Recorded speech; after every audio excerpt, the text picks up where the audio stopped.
Today's a big important day. It's finally here. I'm so excited. We're in Manhattan on the M23 bus heading towards the Uber rally. As you can see, we are on an accessible bus. The MTA spends lots of money to make sure that all of their buses are 100% wheelchair accessible for people like myself to ride comfortably.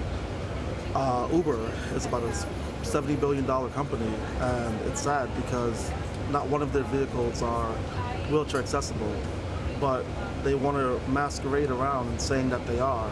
The MTA advertises accessible buses, and this is what we're on. We're on an accessible bus, unlike Uber saying that we have accessible Uber cars when they're really just taking taxis and calling it their own. What do we want? Accessible service! When do we want it? Now!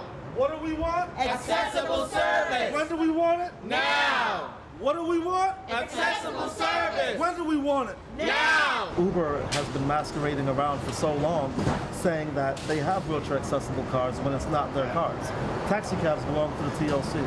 And that's why we're out here today, to make a change, to tell Uber that if you're going to provide wheelchair accessible vehicles to the wheelchair community, then you need to change what you do, and you need to definitely make sure that you have the right cars and provide the same service as you do for everybody else. They'll tell you that they have a WAV tab on their app, but the WAV tab, wheelchair accessible vehicle, that stands for, calls the city cabs, both green and yellow, that are accessible. First of all, it's not an Uber. None of the 30,000 Ubers are accessible. But second of all, that's the businesses that they're shrinking.